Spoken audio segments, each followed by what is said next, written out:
Dati mga katropa, dito sa may kinakatayuan ko, kabataan ko, lagi kami naliligo dito. So, di kami umakyat para tumalon dun sa ilog mga katropa. Dito kami naglaro na abula-bulan sa tubig. Abula-bulan yung ginagawa namin dito dati sa tubig.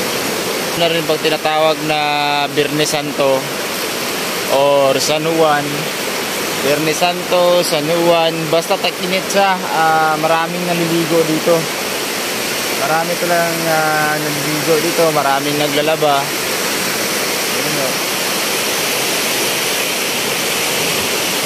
So dati pag bumabaha to dito is maraming dito, maraming naaalon ng mga kahoy. Kasi dati napakaraming mga puno dito sa taas. Pero ngayon, wala na, medyo mahina na yung mga kahoy na niya. Pero yung mga kahoy na dito, naabangan namin yun para haranin, para gawing panggatong mga katropa. Yung baha na to, hindi sa gaanong malakas. Nalala ko nung bagyong Frank na yun, yung pinakamalakas na baha talaga dito sa amin. Halos yung bandang doon ay halos umapa yung tubig hanggang doon sa may niyugan na yun at saka yung mga sabingan. Hanggang doon yung tubig mga katropa, halos parang dagat na to dito dati. Kasi yung bato na yan, ayan yung bato na yan, naapawan niya ng tubig. Hanggang yung bato na puti yun, yung bato na puti, naapawan niya ng tubig dati.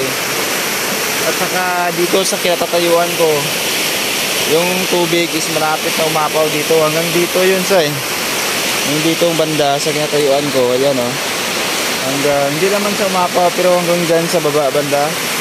Ito lang banda, malapit sa akin. Hanggang dyan yung tubig mga tropa. So, at dagdag pa dito mga katropa, yung niyog na yan, yung mga niyugan na yan dyan banda, yan siya. Actually, napakalapad tong kanyugan na to dati mga katropa. Hanggang dito yung kanyugan dati. So sobrang laging bumaba mga katropa, maraming puno na natutumba ng niyog. Kaya tingnan mo, malaki na yung nakain ng tubig dahil sa sobrang baha. Marami ng niyog na natutumba dyan mga tropa. Kasi yung tubig dati, kasi yung normal na daanan nung dumating pa kami dito, yung normal na dinadaanan ng tubig is doon yung banda. Doon pa sa banda, doon dumadaan yung tubig banda.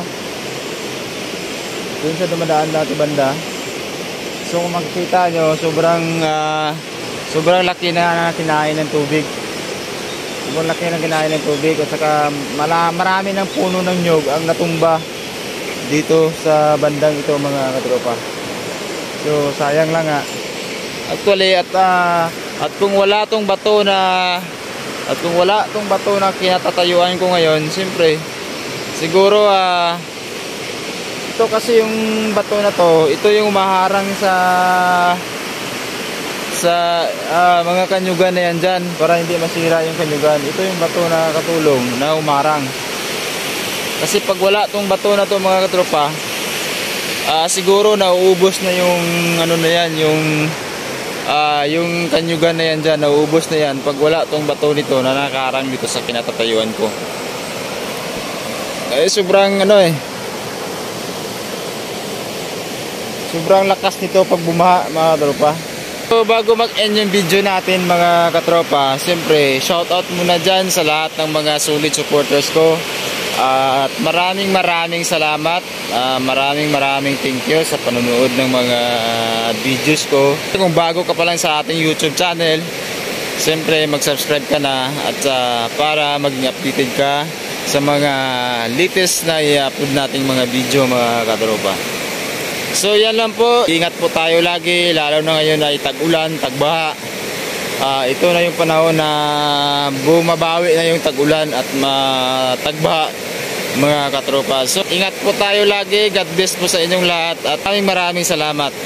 God bless you as all.